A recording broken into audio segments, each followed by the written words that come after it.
Good evening, everyone.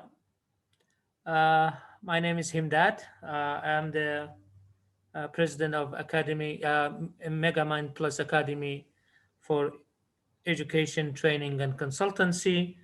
I'm pleased and honored to be with you again in another event of the Academy from our online webinars that we have started last year, and this is number 14. With my colleagues Shamal and Firmesk. Uh, we are eager and delighted also to be with you in another interesting topic that every one of us teachers and even parents can take benefit from it actually. And the title of today's webinar would be From Re-Motivating Teachers to Uprooting Learners Demotivation, which is very interesting, and it is applicable to all the levels of teaching and learning. And as you know, from previous experiences, we at the Academy, we try to search and find the most suitable expert and professional people in order to tackle and in order to share experiences with us. For today, we are lucky and delighted that Associate Professor Dr. Parviz Alavinia from Urmia University is joining us.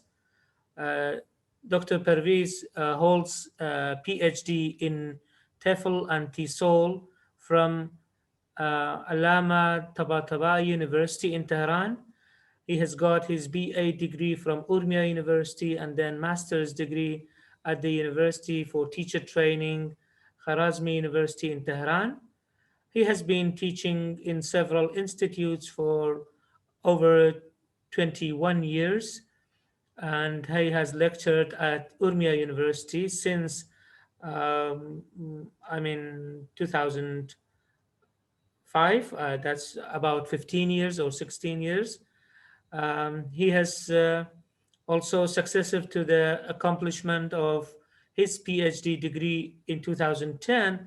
He has been involved in as a full-time staff member at Urmia University, and he is currently an associate professor and as a prolific researcher.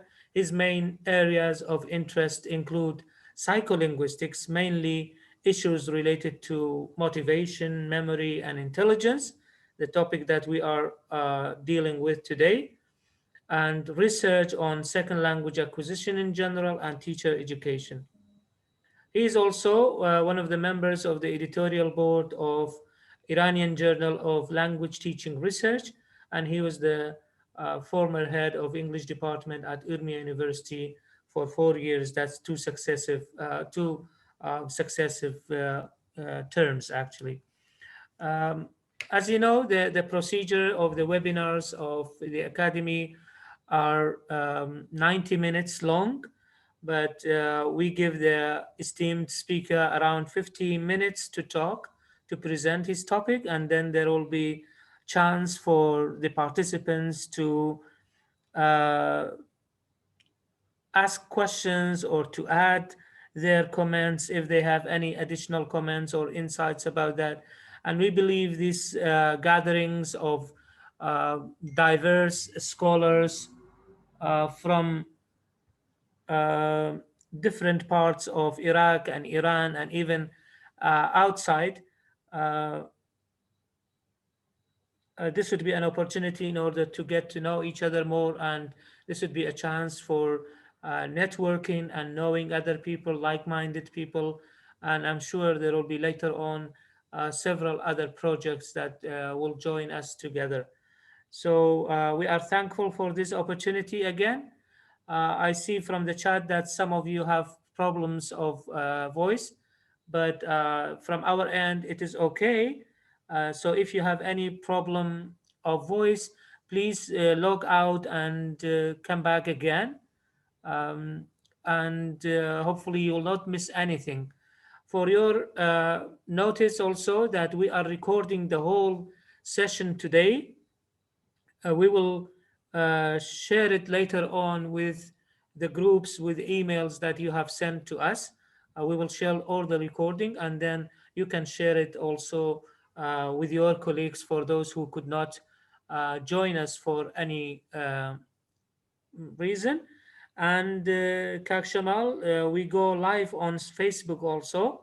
If you just start streaming, so that even people who could not also register because of the short of time, or because they could not be with us, they can watch us on Facebook live also, and it will be kept there for later reference.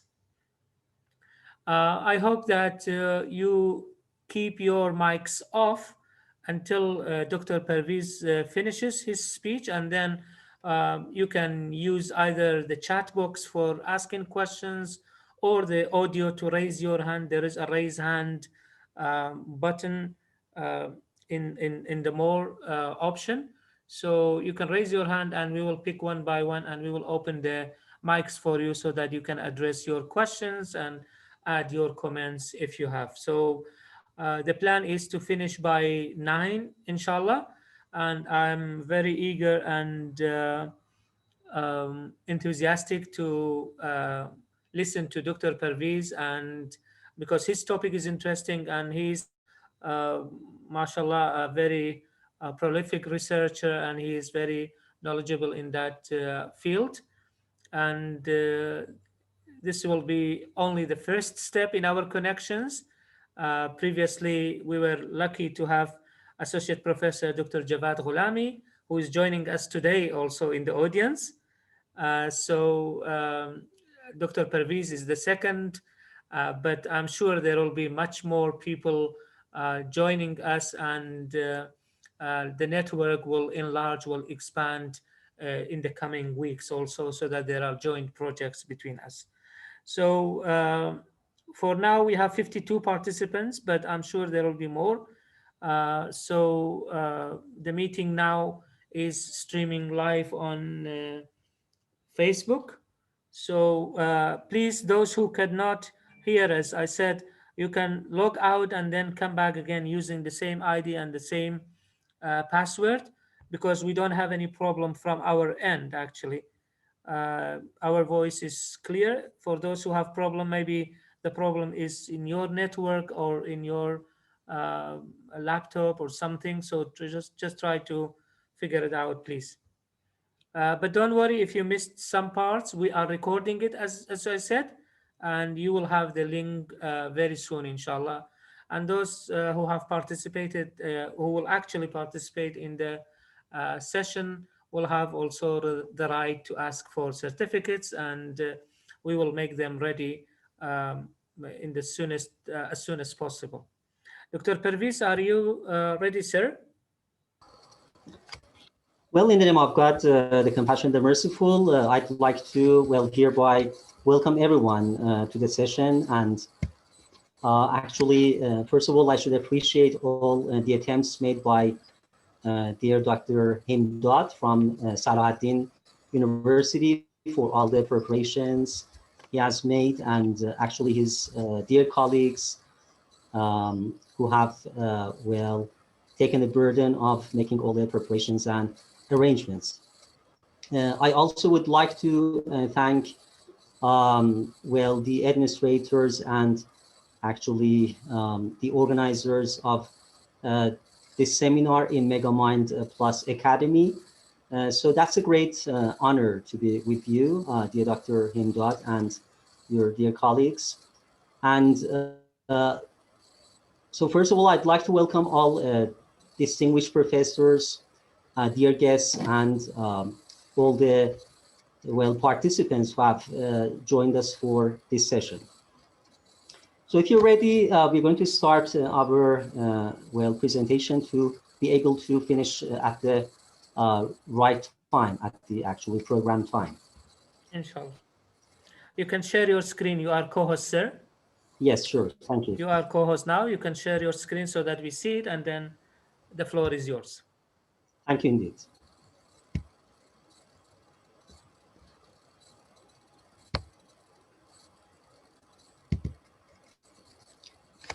Okay, hope that everyone has the screen and you can see Yes, the yes, it slides, is okay. okay? It is, yeah.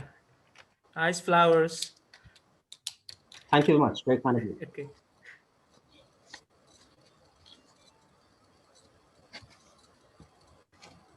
So in the name of God again, and the title, as you well know, is from remotivating teachers to uprooting learner demotivation.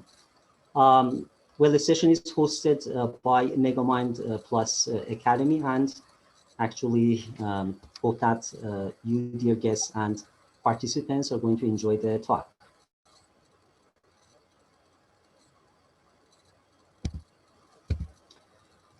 Well, actually, the point is that motivation has been in vogue and has been actually discussed by different researchers so far. And so the point is, we have dealt so much with learner motivation and the concept of teacher motivation and how it can contribute to furthering actually and boosting learner motivation seems to be sort of under research area and actually a topic to which maybe scant attention has been given.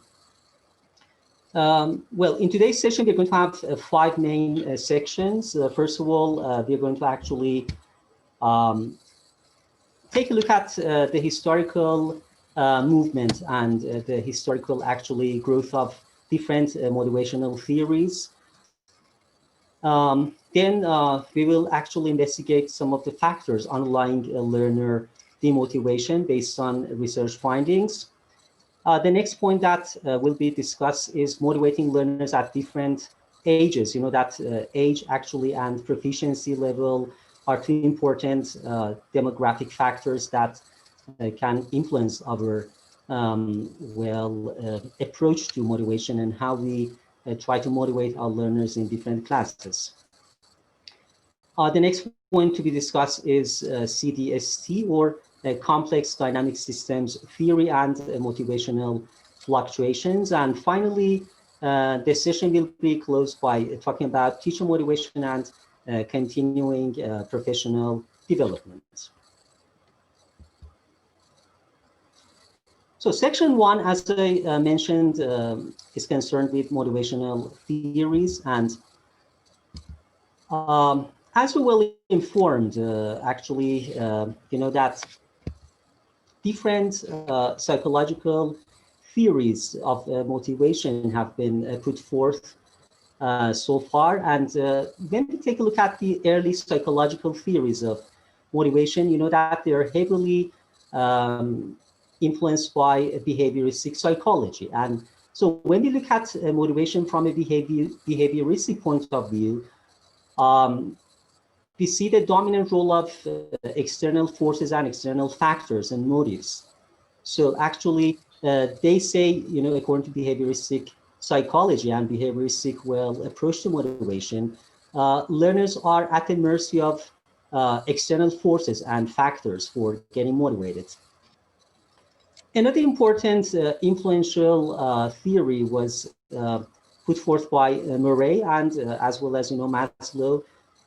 So they're actually somehow moving in the same line. And Murray mentioned, meeting basic needs of learners and actually drive reduction theories as the main focus of his theory. And Maslow actually had the same viewpoint that for making the learners motivated, we should first pay attention to their basic needs. And by drive reduction theories, we mean the press, that is the urge to release the tension and satisfy the needs.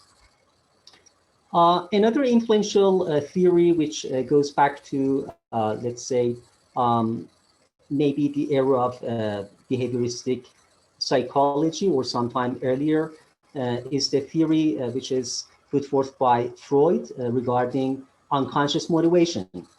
And Freud believes that we may often be motivated to behave in ways that we don't even understand ourselves. This is what Freud calls unconscious motivation. And furthermore, Kelly's push-pull theory falls within these early psychological views of motivation. And for Kelly, emphasis should be placed upon the elements essentially outside our personal control in the process of motivation.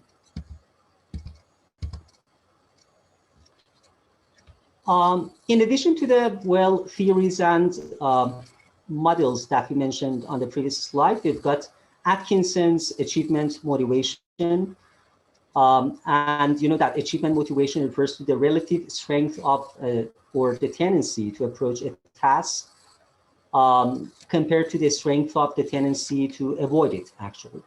And Hebb's concept of optimal arousal, I think that most of you must be familiar with the concept of optimal arousal.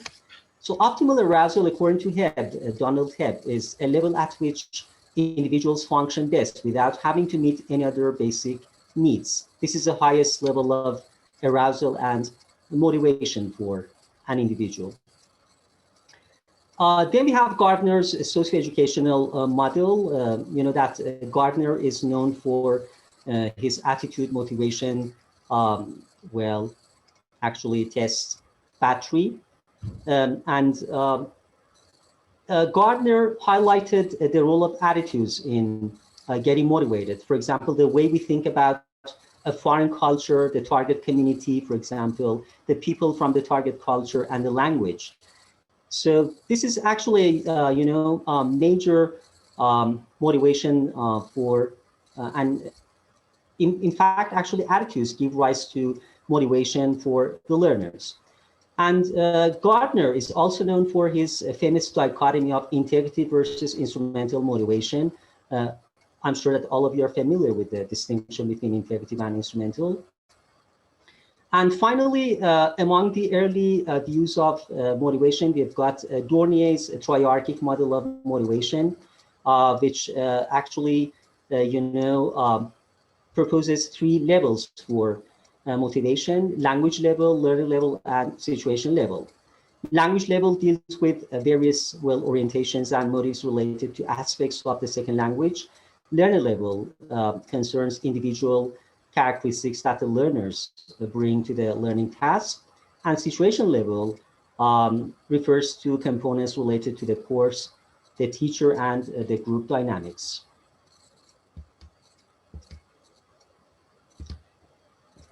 However, moving beyond these early psychological theories of motivation, we come to 3 dominant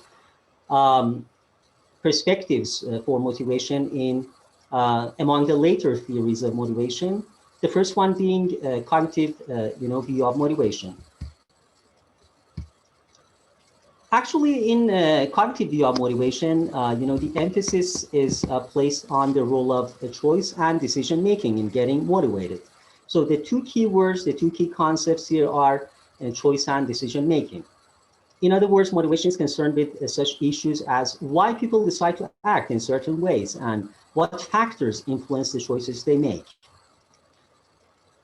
On the other hand, constructivists believe that each individual is motivated differently. People make their own sense of various external influences that surround them in ways that are personal to them and act on their internal disposition and use their personal attributes in unique ways. So based on constructivist view, we believe that each individual gets motivated in a unique and distinct way compared to the others. And from a social constructivist perspective, an individual's motivation is subject to social and contextual influences. These will include the whole culture and context and the social situation, as well as significant other people and the individual's interaction with these people. So based on the last view that I mentioned here, social constructivist perspective for motivation, we have got the dominant role of the social context as shown in this diagram, in this figure. You see that the first figure, which is proposed by, the figure which is devised by Williams and Burden in their book entitled Psychology for Language Teachers, offers 3 major components for motivation. So the initial two steps are referred to as, the steps for initiating motivation and for creating motivation in learners. You see that, first of all, we have the reasons for doing something, then deciding to do something, and finally sustaining the effort or persisting. So let me tell you that, as you see, the first model is a linear model and sequential. So we have different steps in sequence and in a serial manner. However, the second model, which is a more comprehensive model of motivation, includes all the components that were proposed by different perspectives regarding motivation, and specifically the last view, which is referred to as social constructivist view of motivation. And as you see here, we have a cyclical or cyclical model, which is an interactive one, and non-linear model of motivation, in which we have three factors: reason, decision, so reasons, decision, and sustaining effort as the three sides of the, three angles of our triangle. And all of these are surrounded by the social context. So it is a social context that shapes our motivation based on this comprehensive viewpoint.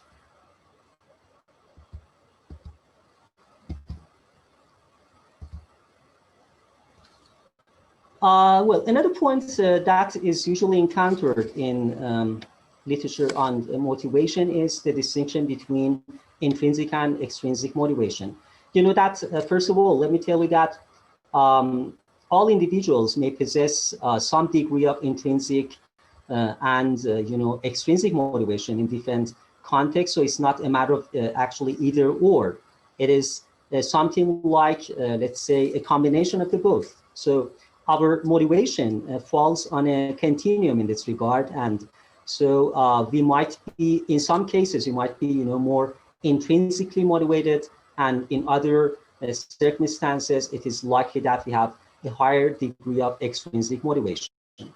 Harter distinguishes 5 separate dimensions that are considered to comprise motivation, each of which is defined by an intrinsic and extrinsic pole. As you see in this table, intrinsically motivated learners have preference for challenge, enjoy curiosity and interests, and have preference for independent mastery and independent judgment, as well as internal criteria for success. On the other hand, extrinsically motivated individuals will reveal a sort of preference for easy work, pleasing teacher and getting grades, dependence on teacher in figuring out problems, reliance on teacher's judgment about what to do, and external criteria for success.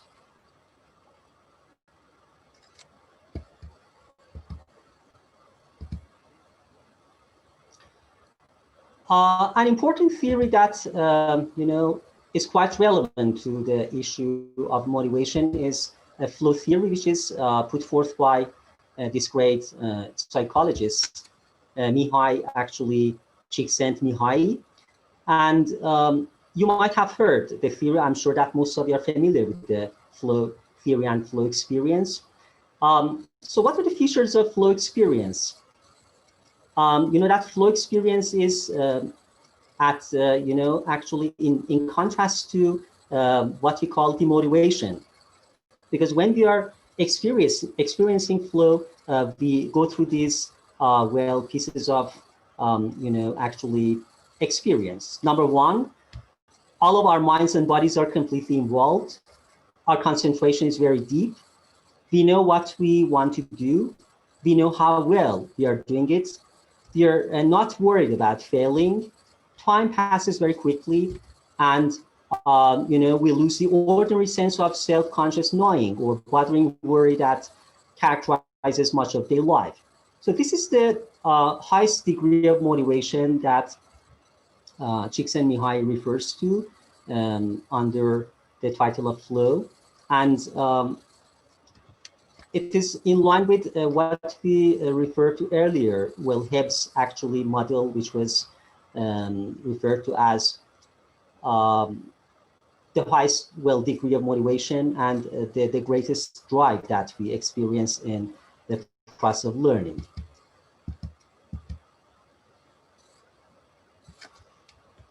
Finally, in this section, we're going to have a brief mention of Dornier, who distinguishes three phases in second language motivation research. First of all, we have a social psychological period, a cognitive situated period, and a process-oriented period.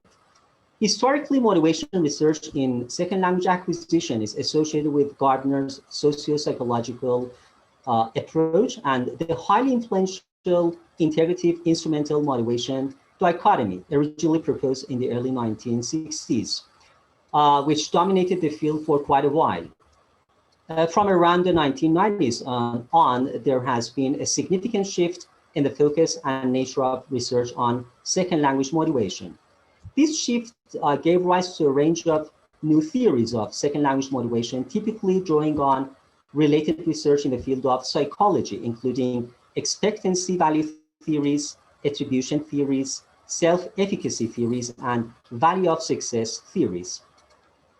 Overall, the cognitive situated period of second language motivation research shifted the attention to classroom-specific aspects of motivation and created a fertile ground for educational implications directly relevant to classroom practice.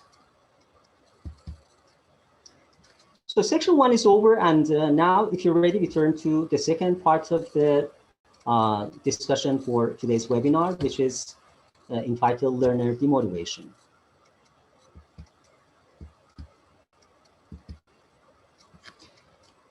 First of all, there's a need for distinguishing two actually overlapping, concepts of amotivation and demotivation.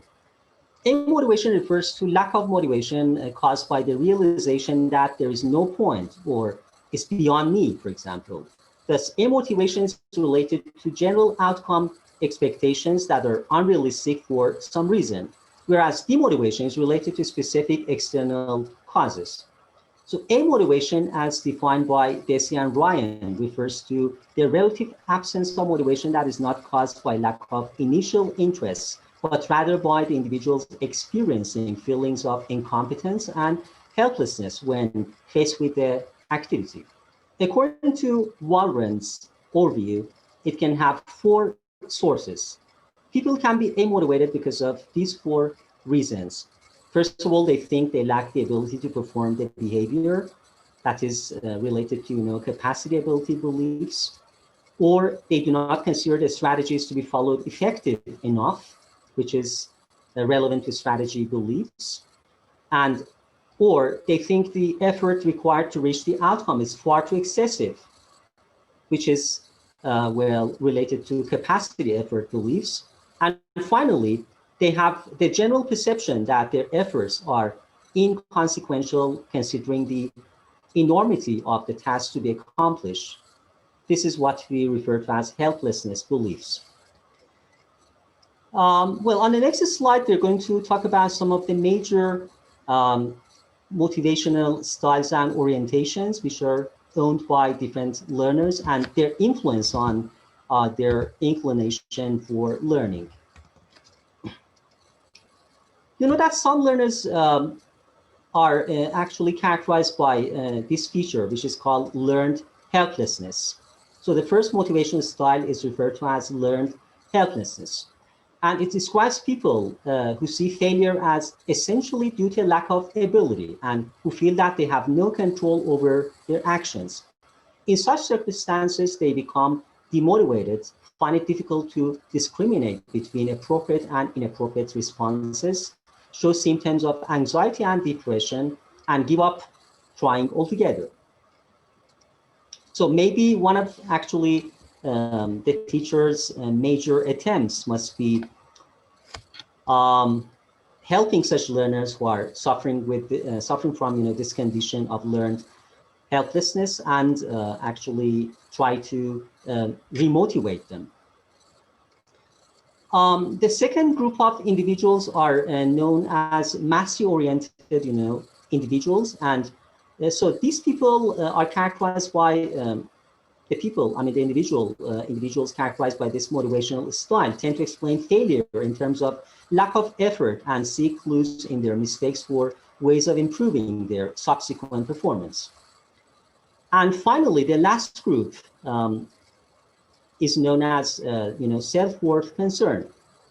So these individuals seek situations where they enhance their feelings of their worth and avoid situations in which failure would signify low ability, particularly where the expenditure of a great deal of effort is involved. And they would therefore be likely to avoid expending great effort on tasks as ego-threatening.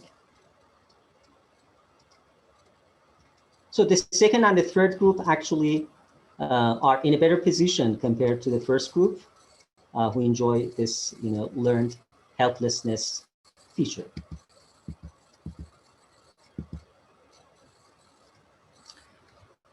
Now, I'd like to first talk about my first incentive for working on motivation and,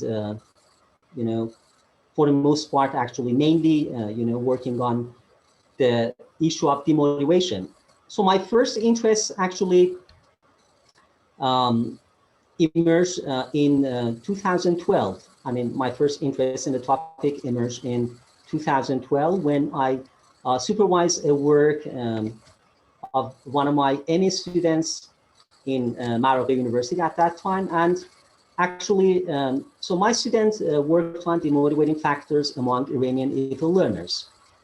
And in that study, our participants were 165 high school students from Maraghe, a city in West Azerbaijan in Iran. And a cohort of teachers were also involved in the study. The instruments that we used in that study included, actually the main instrument that we used was a 50-item Likert scale demotivation questionnaire. And the results revealed that learning environment, improper class programming and lack of teaching aids and equipment was found to be a more demotivating factor than teaching methods and teachers' behavior. So the learning environment, actually, the learning atmosphere was found the major culprit for the learner's demotivation compared to, well, the teacher's role and the teaching methods.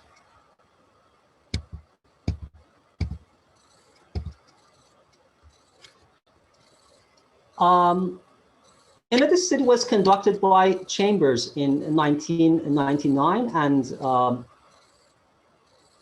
actually, according to Chambers' study, some features of demotivated learners were, divulged and revealed, the features you see here. For example, a person who is demotivated makes no effort to learn, shows no interest, demonstrates poor concentration, produces little or no homework, fails to bring or claims to have lost materials, lacks a belief in own capabilities, gives negative or nil response to praise, and is unwilling to cooperate and distracts other students and throws things and shouts out. So all of us are familiar with these features and behaviors of demotivated learners.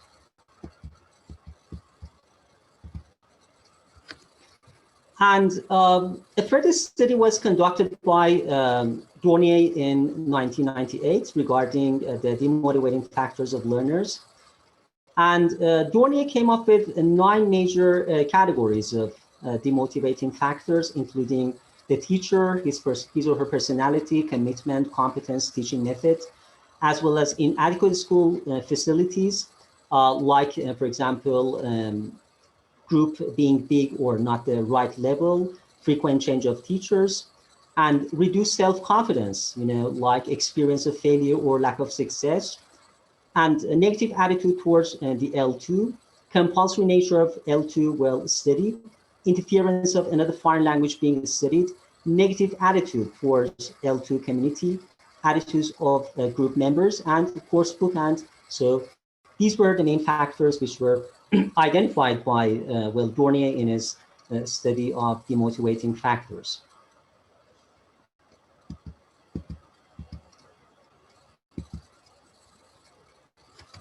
And a brief mention of my latest research on demotives. Actually, as I told you, the starting point for me was 2012.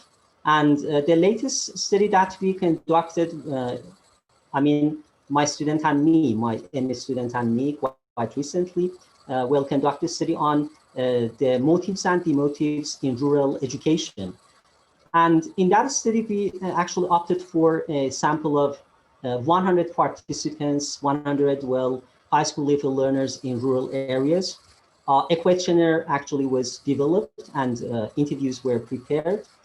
And the findings revealed that some factors like lack of in-class facilities, books, lack of out-of-class facilities, and lack of knowledgeable people out of the class and class environment. So you see that here, again, the role of environmental factors and the learning atmosphere was highlighted as the key issue for learners' demotivation.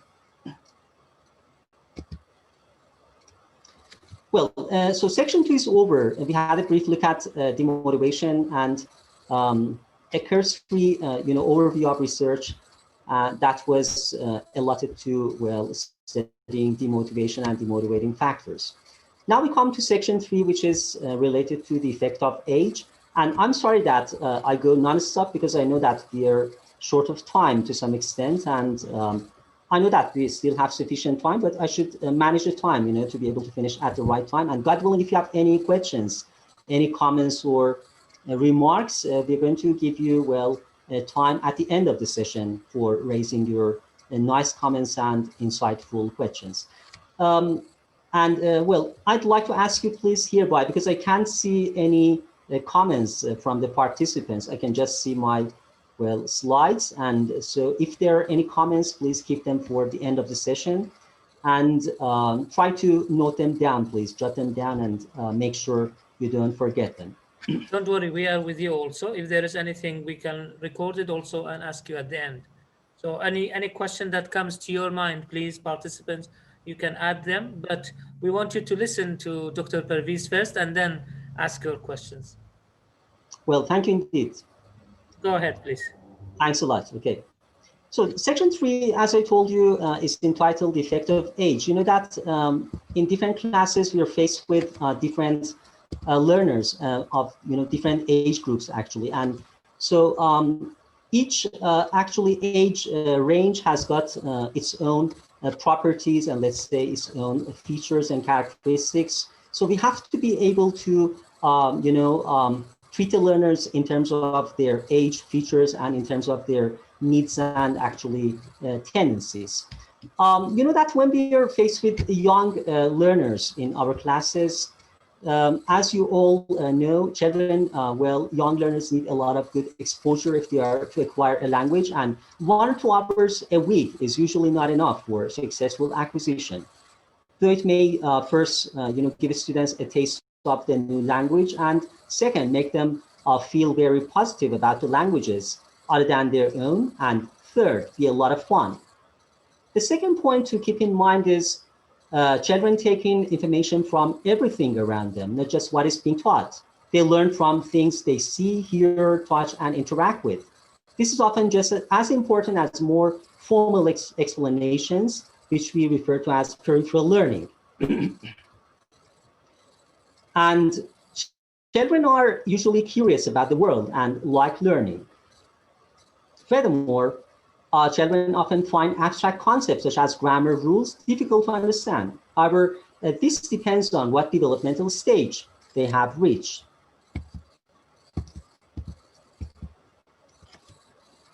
Another point to bear in mind is that many children are happy to talk about themselves and like learning experiences which involve and relate to their lives. So it's very important to relate the material to the learners' real life experiences, and this way you can make the points that you teach more motivating and captivating for learners. And furthermore, children are pleased to have the teacher's approval. It's very important for them, okay? So when they see the teacher nodding, smiling, for example, this can give them extra energy and motivation for learning. And children often find it difficult to concentrate on the same thing for a long time. That they get bored sooner than the young adults and adults, actually. And The Russian educational psychologist Vygotsky said that children learn best when they're in the zone of proximal development, or ZPD, when they're ready for the next bit of learning.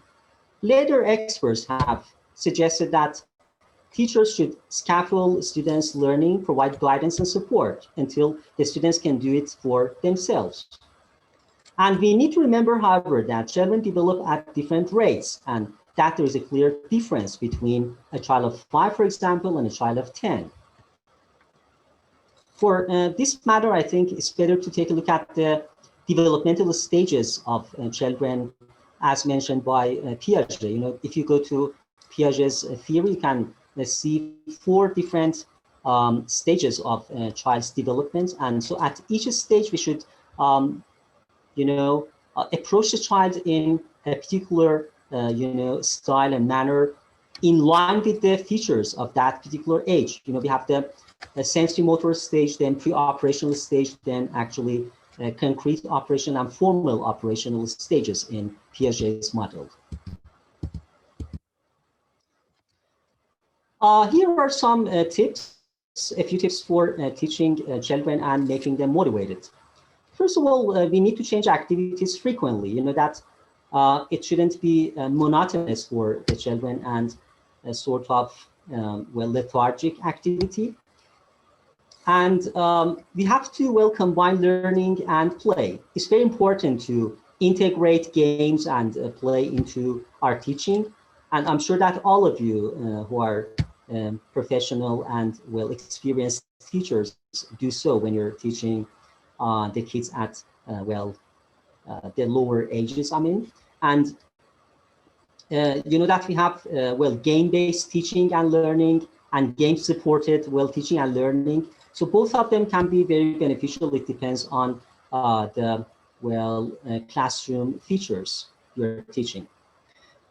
And we should use appropriate activities, including songs, puzzles, games, art, physical movement, and etc.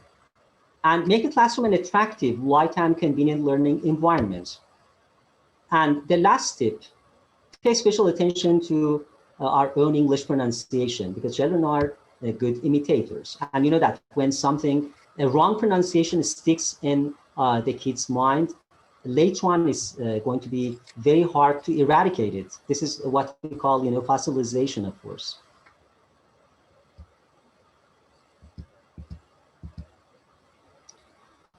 Now, moving to the next actually group of learners, adult learners. So you know that adults can think in abstract ways, and so there is perhaps less need for them to engage in activities such as games and songs in order to understand things. But I myself have got some reservation for this, because even in, adulthood, in adulthood, we need some sort of fun learning. Of course, we agree that games cannot be used maybe in adult learning, but actually, some sort of fun learning is required for all the ages, no matter you're teaching the kids, teenagers, or, adults. And we can introduce a wide range of topics into adult classrooms and expect that the students will have some knowledge of what we are talking about. So a range of topics can be introduced, and these topics must be the relevant ones and interesting ones to, win the attention of the learners. And many adults actually have strong opinions about how learning should take place, often based on their own school days. They sometimes dislike teaching methods that are either different from those they're used to, or which remind them of earlier learning. So usually adult learners have had the experience of learning before, and so they seek a similar context of learning in the context of, foreign language learning.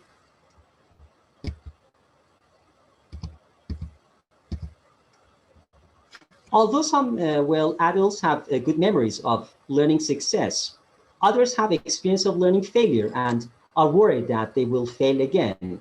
This is related to achievement motivation that we talked about earlier, and learned helplessness. And adults usually, but not always, behave well in class, at least better than some other age groups. Furthermore, many adults, but not all, understand what they want and why they're learning. This means that even when they're a little bored, they can still keep working. Here are a number of tips for teaching, well, adults, actually. First of all, we should find out what interests different students, individuals, in order to plan the most appropriate lessons. And second, we must be prepared to explain things such as grammar rules, but remember that many adults learn by doing things too.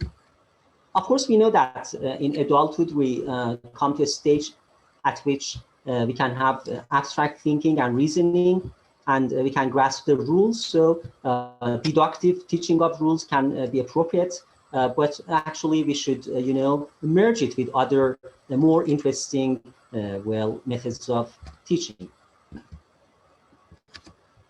like doing things and experiencing. We call it what? Experiential learning.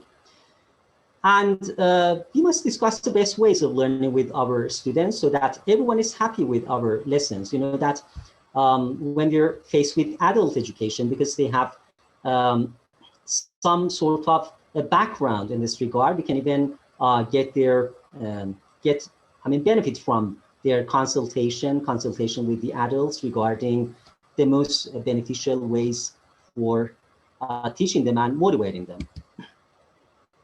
And we must provide clear short-term goals so that the students can achieve success at each stage. So the goals must be short-term, attainable, and realistic ones, of course.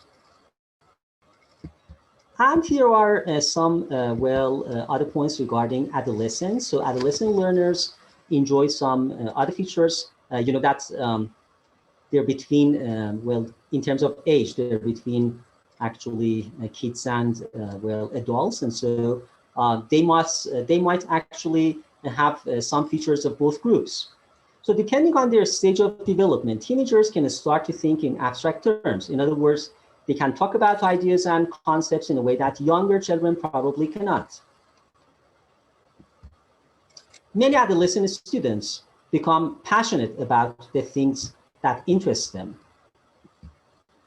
And many adolescent students have a large amount of energy. This is sometimes a good and creative thing, but sometimes if you don't channel it correctly, it can lead to more or less serious discipline problems. You see that the group with whom we have the most amount of problem, the most actually degree of problem with regard to discipline issues and management is adolescent group, actually.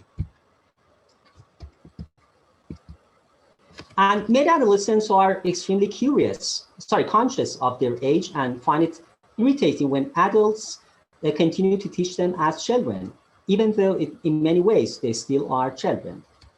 So they do not like to be treated as children, of course.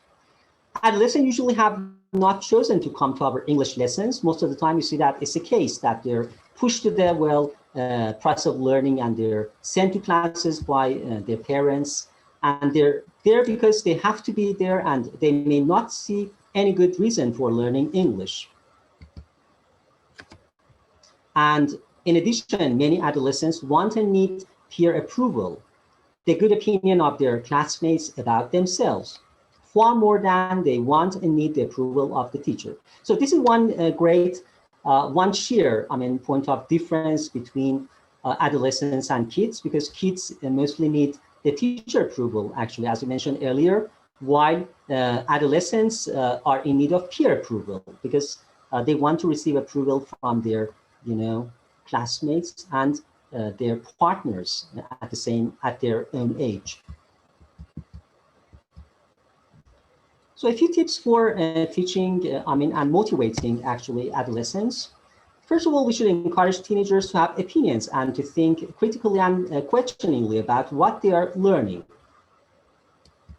Second, we must use the students' own knowledge and experience as much as possible. The third point is that we should treat the students like adults, but remember that they're still children. and encourage students to have agency, take responsibility for their own learning, and we should push them toward more autonomous learning. And the last 2 points, be super organized. Teenagers like to know what they're doing and why. And finally, be consistent when there are discipline problems and criticize the behavior, not the student. So section 3 is over. Hope that it has been beneficial. Section 4 deals with CDST, or complex dynamic system theory and motivational fluctuations.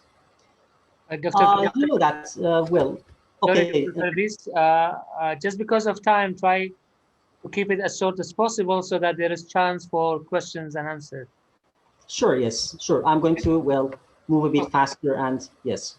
Good, thank you. Thank you very much for reminding me, yes. I think that so far 40 minutes have passed on my part. Yeah. And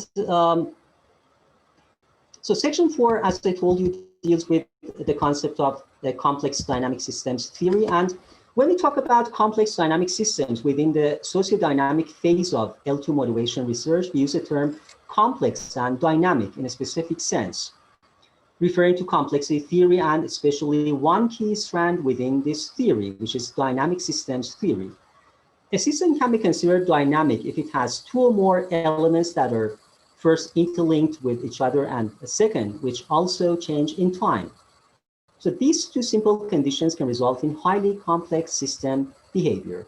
A situated and a process-oriented account of motivation inevitably leads us to a dynamic conception of the notion of motivation that integrates the various factors related to the learner, the learning task, and the learning environment into one complex system whose ultimate outcome can be seen as the regulator of learning behavior. So because of a shortage of time, we can pass this slide, which is a bit theoretical, and then because the juice of the model was mentioned in the previous slide. And here we have 3 sample studies regarding fluctuations in motivation and dynamic nature of motivation. You know that the idea of complex dynamic systems was first offered by Larsen Freeman in his groundbreaking and influential paper. And then it was well taken in different fields, including the field of applied linguistics and language teaching, and particularly it made its way into motivational research. And 3 prominent pieces of research that have been done are referred to here. The first one was conducted by Pollack in 2012, which revealed that it revealed change in the nature and intensity of motivation, both over a long period of time, that is 1 month, and short time periods, that is during a single session. The second study by Wanning et al. In 2014 revealed that learners' motivation tended to demonstrate change within a single session. Moreover, a stable level in the students' in-class motivation was detected, which was attributed to the learners' overall attitude to the lesson and events occurring prior to instruction. And the third one, which is mentioned here, was the study done by Krug, which provided evidence for the dynamic character and nature of language learning motivation within a single classroom session and from one lesson to the next. So you see that the studies focusing on the dynamic nature of motivation have actually focused on, well, changes occurring in motivation across sessions or within the same session based on the focus of the class. One of our studies, a recent work that we conducted, my PhD students and me conducted in this area, was entitled Motivational Fluctuations During Task-Supported Language Teaching. Dr. Mohammad Zadeh and me worked on, well, this topic, and we selected a sample of 13 Institute TEFL learners, and motometers as a main means of data collection were used, and as well as teacher observation sheets and semi-structured focus group interviews. The findings revealed that motivation is susceptible to change under the influence of some factors such as instructional focus, learners' dispositions on a particular day, group dynamics, the teacher's motivational state, and a number of contextual variables like the day of the week and school schedule. So this is actually the article in press, not published yet. And another work of ours, my student and me, this time Mr. Mohammadi and me, an MA student who is now our PhD actually student, and MA graduate, of course. And the article is, well, again, in press. The topic is task type effect on motivational fluctuations. And participants were 40 Iranian senior high school learners. Again, we used Motometer and interview. And the findings revealed that task type was shown to be a major determiner of motivational changes. And furthermore, the direct impact of task features and the degree of interest generated by the task, challenging nature of tasks, ease of tasks, and its convenience was revealed. So section 4 was a brief account of complex dynamic systems theory and how it relates to motivational research. In section 5 and the last section from our webinar, we are going to have a look at teacher motivation and CPD, or continuing professional development. Well, in 1997, American psychologist Csikszentmihalyi, that we already referred to, he's famous for his flow theory, stated that he was not aware of a single study relating to a teacher's motivation to the effectiveness of his or her teaching and to the motivation of his or her students. This is all the more surprising because the teacher's level of enthusiasm and commitment is one of the most important factors that can affect learners' motivation to learn. Broadly speaking, if a teacher is motivated to teach, there's a good chance that his or her students will be motivated to learn. So this shows actually the density and the scarcity of research in the field of teacher motivation in something like 2 decades ago, of course, more than 2 decades ago.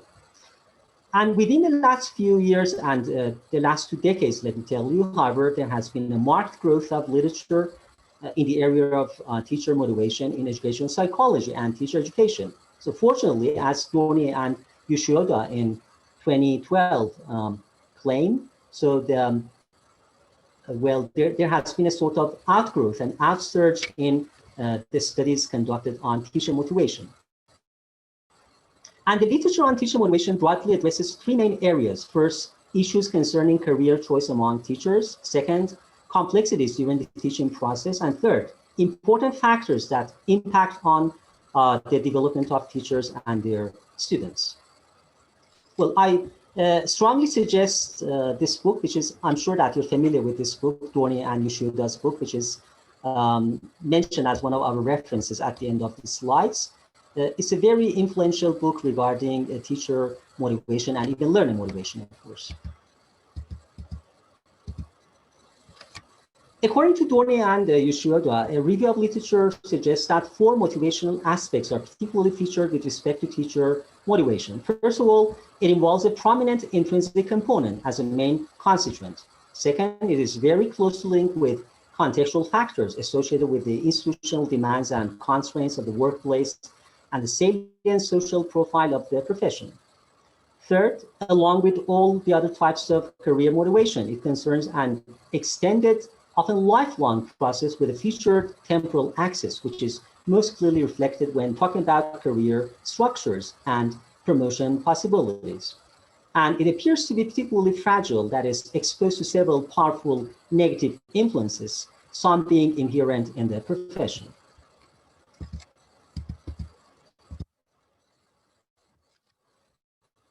Our core belief is that education is the single most important profession. We feel that it is essential that all educators approach their work in a positive and enthusiastic frame of mind every day.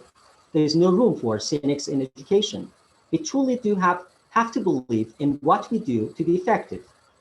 The challenge for us as educators is to remember that we have chosen the most important profession, and it is essential that we remind ourselves of this every day.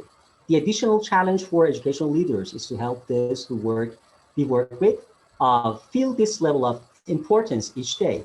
In education, we cannot afford to have a bad day simply because the students we work with never deserve to have a bad day because of us. This is what is mentioned by Whitaker, et al. 2009, and I like these sentences, so I chose them for this slide. Maxwell and Jackson define, that burnout actually is discussed here as one of the important variables, an important factor that is directly relevant to the concept of motivation, and that's why we have a brief mention of burnout here. I'm going to wrap it up in 5 minutes, if you let me, dear Dr. Hemda. Sorry that, well, it took more than the expected time. Okay, no problem. Well, thank you very much. And I'm sorry for, well, delaying the session. So Maslow and Jackson defined burnout as a syndrome of emotional exhaustion, depersonalization, and reduced personal accomplishment that can occur among individuals who do people work of some kind. Elsewhere, Maslow and his colleagues characterize burnout as a prolonged response to chronic emotional and interpersonal stressors on the job. So burnout is manifested in part as a result of prolonged stress. A teacher may experience a stressful moment, day or week, but for it to lead to burnout, these feelings need to persist longer than just a few weeks. Exposure to various types of job stressors over time, or the imbalance of job demands to, well, available resources may lead to teacher burnout. So teacher burnout may be considered to be a byproduct of the chronic stress that stems from teachers' feelings or conception of themselves in relation to their work, according to Richardson et al. 2014. So burnout, actually, you see that every now and then, every here and there, you hear some teachers nagging about this process occurring, burnout, which is extreme exhaustion and so dissatisfaction and demotivation with the teaching career. And we must avoid it at any cost, because that teachers' burnout will lead to learners' demotivation. A study which was done by Guilleteau and Dornier in 2008 was entitled "Effective Teachers' Motivation Strategies on Learners' Motivation." 27 EFL teachers and over 1,300 EFL learners in South Korea.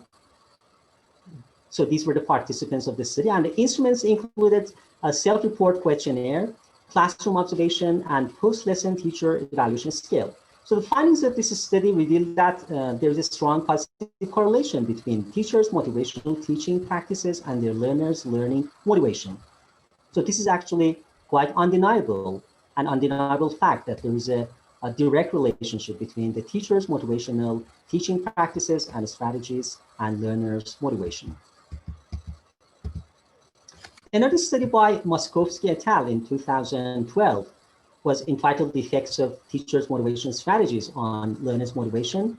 So 14 EFL teachers and 296 Saudi EFL students were used as participants, and self-report motivational questionnaires were administered to the participants for data collection. And the findings showed that implementing motivational strategies in Saudi EFL classrooms resulted in a significant positive change in the learners' second language motivation in classes. And finally, a study by our Iranian colleagues, Dr. Rouhani and Dayeri, Dayeri maybe, in 2019, was related to the relationship between Iranian EFL teachers' burnout and motivation. They selected a sample of 115 EFL teachers from language schools in Southwest Iran, and they used mass burnout inventory educator survey, as well as motivation to teach questionnaire and a follow-up semi-structured interview. The results revealed that there's a negative relationship between autonomous forms of motivation that is intrinsic and identified and burnout.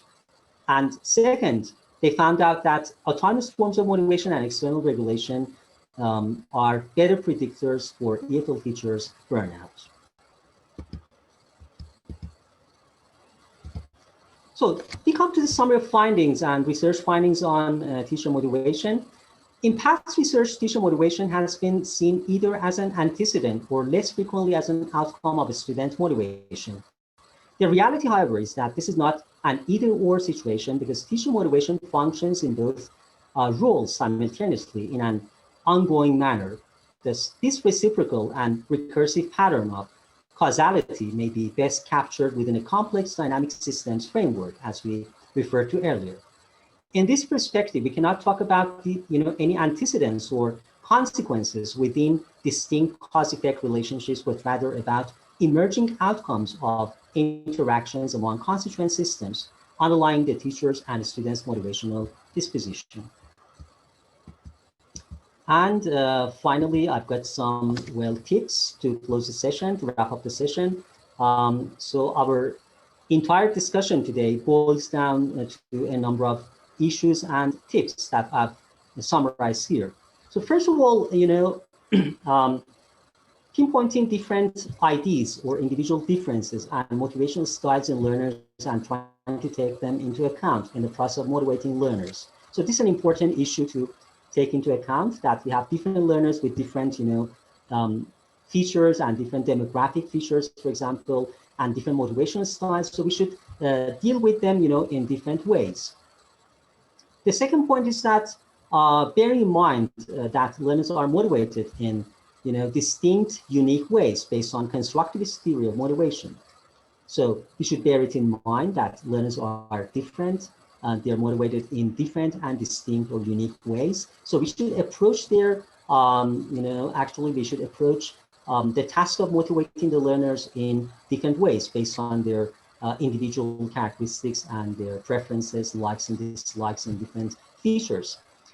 And we should consider age differences in our endeavors for making our learners motivated. So as I mentioned earlier in section 3, age is an important issue, and age level and proficiency level, of course, age group and proficiency level are two important factors to take into account in our, approach to, motivating the learners. And the fourth point is we should prepare a gratifying condition, a satisfying condition for teachers, and prioritize teacher motivation as a prerequisite for learner motivation. That this is somehow neglected in some communities, that we need to first motivate teachers if we want to have motivated learners. And the fifth point is actually we should consider the dynamic nature of motivation and be informed that learners' motivation fluctuates based on task type, activities, and a host of other factors.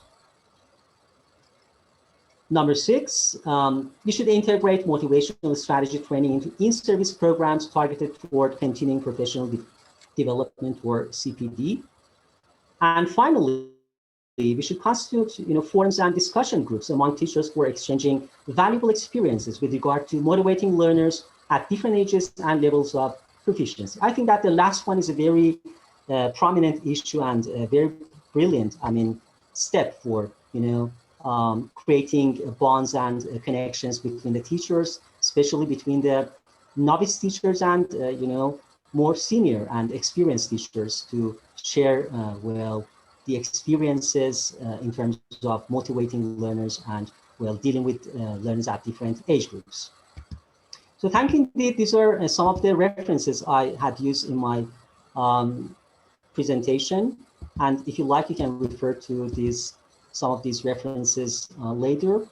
And at the end, I should appreciate all your patience and tolerance and attendance actually in this session. I do appreciate again and again all the attempts made by the organizing team, Dr. Himdad and his dear colleagues. So this is over on my part. Thank you indeed. Thank you very much, Associate Professor Dr. Parviz from Urmia University, for this interesting topic for learners and for teachers, actually. And we also, as MegaMind Plus Academy, would like to thank you and for devoting your time to prepare and to present, and would like to welcome all the participants. Actually, there are a couple of notes in the chat. I will try to refer to them. The first question, the first one who asked to talk would be Mr. Bahroz Hashim Maulud. But until Mr. Bahroz gets ready, Dr. Parviz, I think you talked about a very important issue in that, and that's student agency. It is very important that learners take a responsibility of learn for their own learning also. But how can we do that actually is important, not what they need to do. And I relate that to one of the questions that was asked by Mr. Bender. He says, how can we motivate all the students in large classes? because large classes is a challenging issue maybe in most countries actually. So if you can approach this, and then I will give floor to Mr. Bahrouz Hashim Maulud to talk. Well, thank you indeed. A very good question, actually. The first one was related to how we can increase the sense of agency and a sense of autonomy and responsibility in our learners. And you know that we have the theory of locus of control, which mentions that, we have two groups of students, those who are called agents and those who are called pawns. You know that the agents are actually decision makers. They're active agents in the process of learning. So they feel that they have their own control over the environment. But on the other hand, we have some students who are less who enjoy a lower feeling of agency in the class, and because of maybe different personality traits. Because we have the extrovert learners and introverts, okay, the risk takers and non-risk takers, of course. So we should actually, first of all, I think that it's better to know the personality traits of our learners. And a good idea is to, on the very first session of the class, or on the first few sessions, we can, approach our learners and get familiar with their different, features and different personality traits. And in that way, we can make them more motivated and help them actually become more, autonomous in the process of learning. And the second question regarding how to motivate the learners in large classes, yes, this is a real problem for all language teachers, and specifically it occurs in teaching kids and, of course, teenagers who are less cooperative actually with the teacher in terms of discipline. And it's really hard. I do believe that it's really hard to make a big claim that we can easily motivate the learners in large classes. So this is a great challenge for every teacher. But actually, my suggestion is, we have to, it's really hard to create the flow experience that we talked about. Flow experience means all the learners' minds are concentrated, of course, and their attention is focused on what you're teaching. And it's really hard to keep this state throughout the whole class. Maybe in some parts of our classes, they have a state of flow, but to make it more long-lasting, we need to make take some measures and, of course, make some preparations. So we should be a resourceful teacher, like having everything ready beside us, having different, for example, interesting games and activities. So whenever we feel that something goes wrong and there is a problem with discipline, so we should, ask ourselves this question. So is there reason for demotivation and unruly condition in the class, the lack of discipline? Is it due to our poor teaching, possibly? Or so if you are the source of that disorder, we have to, make up for that by, having our own ready-made, resources like games and activities and things like that, and having fun in the class, okay? So maybe the serious atmosphere of the class is what makes them bored and demotivated. So there are different factors, of course, and I know that it's really challenging. It's really, a demanding issue for all the teachers, but I think that by having a sense of humor and fun in the class, so we can, to some extent, deal with this issue. Okay, thank you, sir. Mr. Bahrouz Hashim, are you ready? You can open your mic. Now I'm giving you license to open it. Try to keep it as short as possible, please, just because of time, because we have many questions. I am ready. Yes, Mr. Bahrouz, go ahead, please. Bahrouz Okay. Hashim. Hello, everyone. Thank you so very much. Yeah, thank you so very much, Dr. Parviz, for your insightful and well-organized and presented presentation. I'm Bahrouz Hashim from University of Sulaimani in Kurdistan, Iraq. I've been teaching English for about 10 years, and throughout my experience, 2 reasons have been the most prominent that have resulted in the demotivation of students. This could be a question shaded. I have collected so much feedback in any course, in any level, in any stage I have taught. I've asked my students what makes them demotivated, what is the reason, or what are the reasons that lead to their demotivation of learning, or block the way of their improvement. And so far, two things that I have collected have been: first, teachers lack of knowledge relating or concerning the topic, the material, the subject they teach. So it's like this teacher goes to class, teaches something, and like has no knowledge beyond the slides that he's teaching.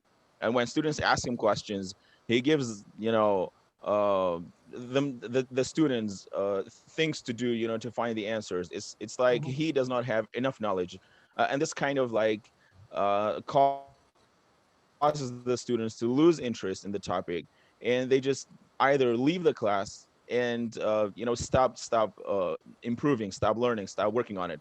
And the second point has been English teachers lack of working on their accent. It's like, I've got this English teacher, he has read tons of books, does a lot of research, but he has not worked on his accent. I don't know why. Like, I have so many people holding PhDs and having big titles, but when it comes to speaking, when it comes to pronunciation, they have not worked on it. That sometimes when he opens his mouth, 90% of the students start to feel demotivated. If this guy teaches me English, whose English is not really good, how am I learning anything from him?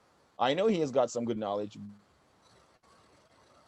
but his way of delivering, his way of talking about the things is demotivating me. And when they meet, when they see a native speaker, a native teacher, or a near native teacher, like their motivation to learning the language, or to studying and learning the language plummets. So Okay, Mr. Behrouz, I think your 2 points are these very have clear. been 2 points that I have come across from. Thank you very much for sharing them. Thank you. Okay, thank you so very Parviz, much. I you have appreciate it. anything If you about have this? an answer to my question.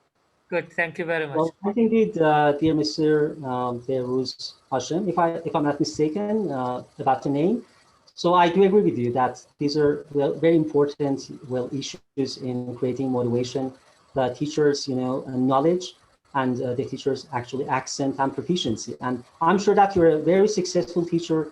And as I noticed, you have a very nice native-like accent and fluency. So I do appreciate it. Thank you. A very good Thank you comment. very much. Actually, we have a couple of questions. Two of them, Aisan Sadrzada and Mahdi Hassani.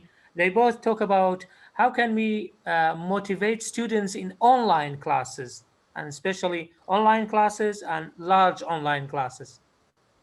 Right. Thank you very much. Actually, that's a tricky question, actually, and as I mentioned, well, first we talked about, yes, motivating learners in big classes. So that's a great challenge, and how to motivate them in online and large classes simultaneously. This is, another major prickly issue. And so I think that in online classes, in most cases, the students can see us, of course, but we can't, see them. This is a problem. And sometimes we are not allowed to ask them to, turn on their, actually turn their video and webcam. So we sometimes have just their voice, or some of them even claim not to have access to voice function. And this makes the issue even more complicated, of course. And the point is that you as a teacher, if I'm not mistaken, this was a question asked by Ms. Sadrzadeh. So I do appreciate your question, Ms. Sadrzadeh. That's a nice question, of course. And the key point is, we as a teacher have some sort of versatility, and of course, so we have this flexibility to use gestures, at least, when we turn on our webcam, actually. And so I think that, so the point is we should make this communication by using some fun and some humor. It's a bit hard, and I know I have experienced it myself, and specifically when you're teaching the kids, it's much harder, actually, to make them interested and motivated.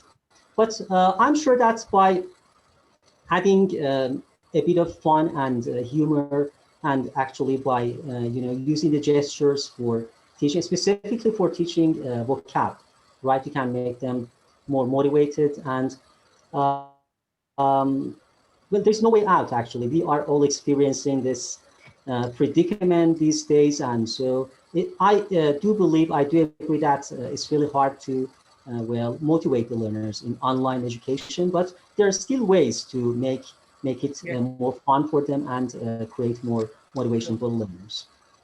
Thank you. Mr. Azizada, I don't know, Azizada Sara. Yes, Hi please. there. Do you hear my voice clearly? Yes, you're.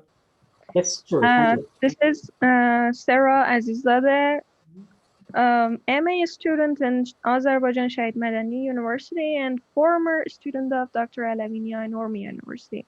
First of Nice. all, wanted to thank you a lot, sir, for the great presentation, and I thank the host. It was so useful for me. I just wanted to add something. You were talking about game-based motivations. Actually, I remember once we had materials development course with you in Urmia University. We used to be students and teachers at the same time. Actually, we were to present some things with games, with playing music or such things. Wanted to say that these also motivated ourselves. Actually, we were the teachers who played the role of students in the classroom. Our classmates did so. Actually, also in Dr. Mohammed Zadeh's class, we had that kind of teaching that we were involved in teaching process and we were playing the games ourselves. Wanted to say we as adults enjoyed the games, and I really rely on game-based motivation. I do agree with it. And actually, I wanted to mention something according to Komarova Divelo. In reply to Mr. Behruz, he says that they demotivate us with their terrible accent. I do agree, but we are not perfect. We are non-natives all. And Kumaro thinks that English could be localized. We don't have to be perfect as a native person. We all can try, but sometimes there is no blame on the teacher. I've seen lots of teachers with Turkish or Persian accents that are so knowledgeable. So we cannot say that the pronunciation is only about knowledge. Thank you very much. Thank you, Well, Ms. thank you, Sara. indeed. Very useful comments, Ms. Azizadeh. Thank you very much. And actually, I do agree with your comments. And specifically, I believe that when teachers use game-based learning, they themselves become motivated along with the students. And so this is a way even to motivate the teachers along with the learners. Very good. Thank you. Okay. A question from Dr. Nada from Salahuddin University, assistant professor, Dr. Nada. She said, can you give us some examples? You mentioned in one of the slides about negative influences, Dr. Parviz, negative influences. So she's asking if you can give some examples of this negative influence. Well, if actually, dear doctor can mention which slide exactly, because I don't remember which part she has mentioned. So negative influences, I don't vividly remember which slide, in which slide we talked about it. I don't know. She has written the So course. if she's talking about the motives, maybe Yeah, I maybe think the motivators referring to like the motives, I think, yes. And well, we mentioned the motives from the perspective of different well researchers, including Dorney and the other well prominent researchers. And actually, in different studies, different motives have been mentioned. But as I told you, there is a sort of let's say controversy in this regard, and the findings are not quite conclusive. And because some researchers believe that environment and the learning atmosphere, the learning circumstances play a greater role in this regard in demotivating learners. And this was what we found in our two studies. But others believe that, well, teacher can compensate for these issues, and so the teacher is the one who creates this, demotivation or teaching method. So we have a number of factors in this regard, and some believe that teachers have a greater role. Others believe that the context of learning and the environment, the facilities and equipment. So in this regard, the results are inconclusive, of course. Yeah, I think she adds another thing. Dr. Nada, she says that the selection of the teaching strategies or clever selection of teaching strategies is also partly responsible for creating motivated students. And Exactly right. I agree with her that sometimes teachers need to change and adapt their teaching methods in order to match and be compatible with the learning styles of the students, because everyone has his own learning style, preferred learning style. So a good teacher tries to find the learning styles of his students and tries to make the teaching method compatible with them. Exactly right. Thank you indeed, dear colleague from Salahuddin University. Good. So, any other question, please, from the audience? If somebody wants to talk, you can open your mic or you can tell us so that we do it. Actually, it was really motivating and inspiring webinar so that uh, other teachers also will think of conducting maybe research in that field, because there was good historical background, very good literature review of what is being done and what is where is the gap. So we all feel that there is a gap in research, either in teacher motivation or student motivation, in both actually, and how we link them together.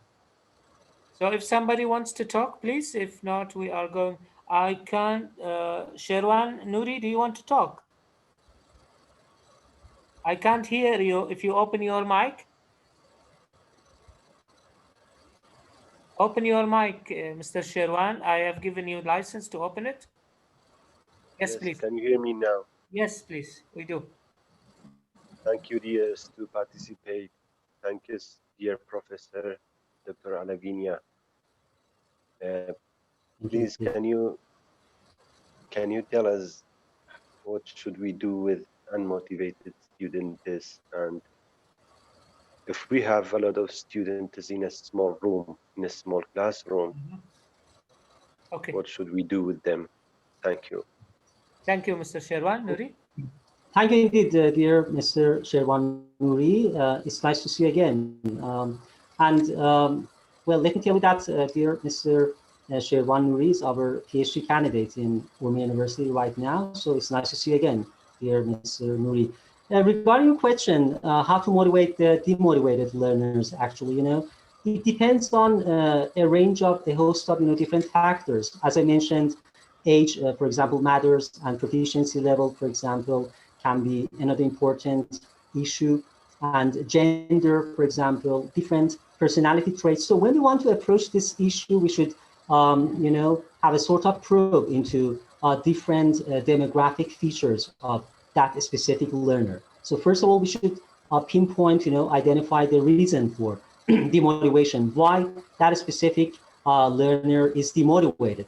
We have all encountered such, taciturn and reticent learners who want to take a corner and are quite away from the, process of teaching and learning due to different reasons. But I think one way maybe for making them more motivated is to pair them with some more motivated learners. So imagine that you have a taciturn learner who doesn't have a tendency for interaction in the class. So you should pair that student up with another member in your class who is more motivated, and so this way you can create more tendency for that learner to become motivated and have more involvement, because such learners who are demotivated are usually characterized by lack of sufficient involvement. So you should try your best in any possible way to make them involved in the process of learning. Okay, Miss Alan Anwar, also from Salahuddin University, she says that I think that's what she has written in the chat box, that first we have to motivate teachers before students. So teachers should be motivated first, then they would be able to motivate others, that's to say students. Exactly right. And I do agree with this. Exactly right. I also That agree is with what we yeah, focus on in this webinar, actually. Yes. that's right. Actually, there are two others who have written thanks and appreciation, and they are eager that they have seen you again here. It seems that they were your previous students or Thank you very current much. Yes. students, I Thank don't you know. all. Shema Kareem also has written something. How can we make students feel responsibility during any circumstance? I think you mentioned that actually, how we motivate them on different occasions. Another interesting thing is from Shiva Jahadi. Uh, After thanking Dr. Alavinia, he says, or she says, I don't know, I think that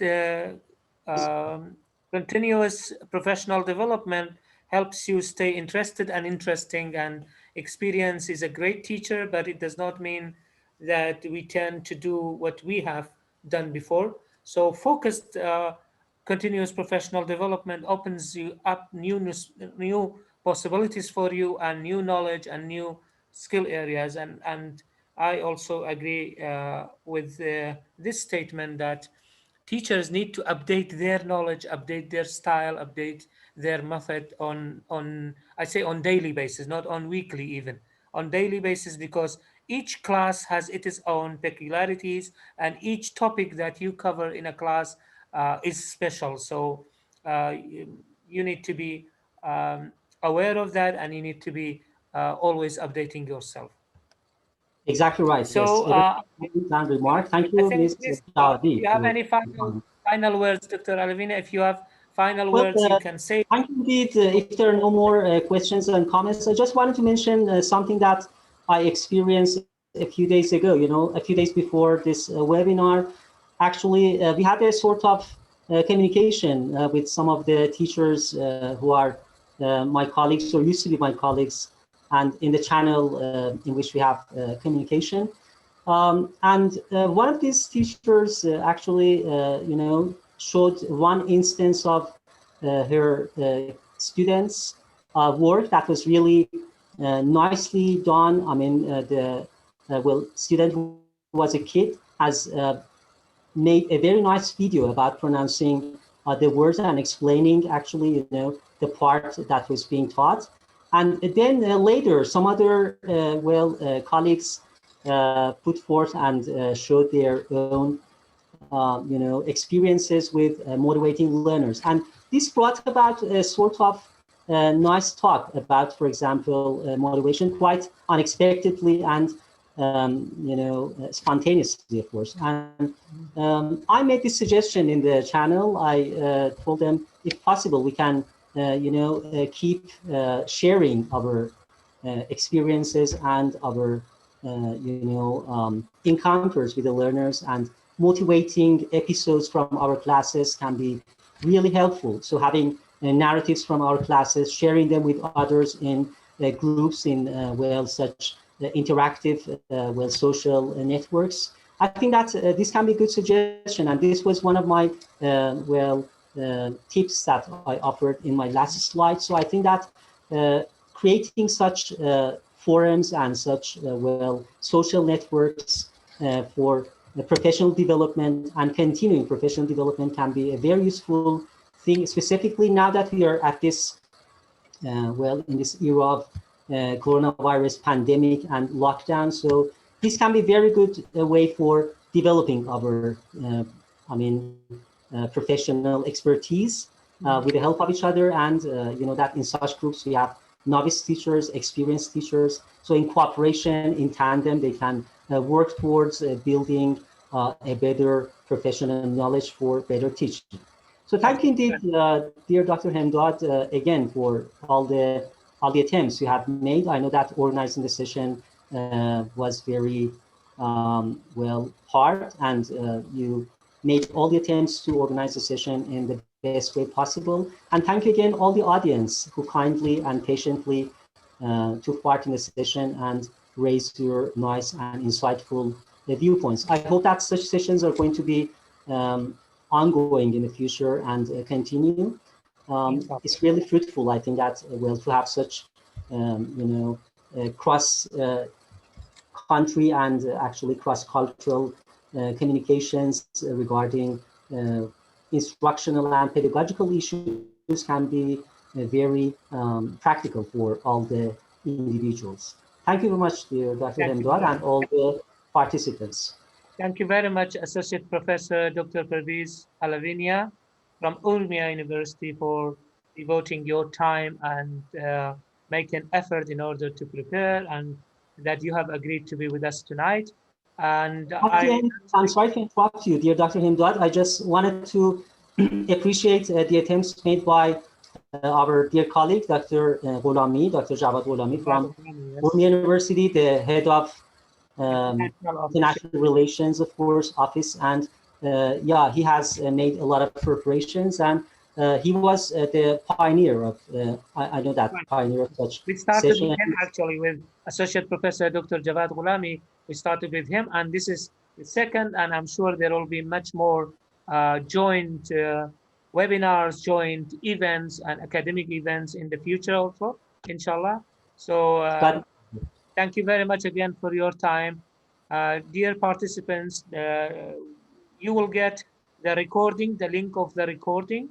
You will get, with the permission of Dr. Parviz, a copy of the slides also, that because he could not cover all of them, and especially the resources and references at the end. And then for certificates, we will be sending the certificates to your emails or either WhatsApp or Viber that you have sent to us. In case you did not get the certificates within, let's say, 72 hours, please contact us again. So 3 days time.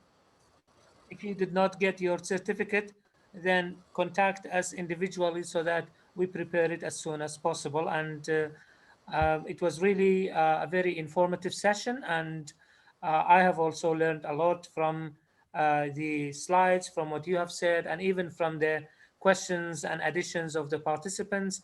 It's true that I'm talking most of the time and my name is there, but I'm not alone. I have a very dedicated team working with me voluntarily. I mean, as volunteers and as parts of MegaMind Plus Academy. They are special thanks go to them, especially Kak Shamal and Miss Firmesk and Pshtiwan for the designs, and many others who actually encourage us to go on, especially at such difficult times that we go through, but we have never stopped our activities, academic activities and webinars.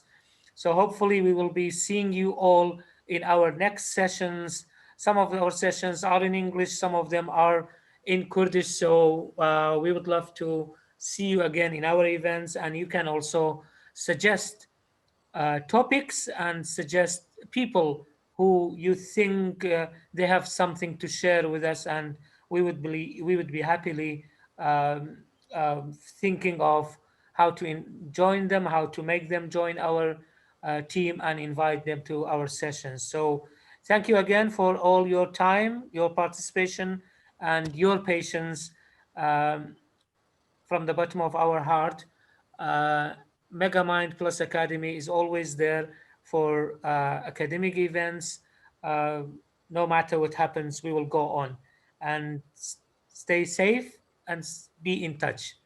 Inshallah, we will see you again in our events. Thank you very So much. with this, I'm going to end the session with your permission, dear Yes, Dr. indeed. Parviz and others.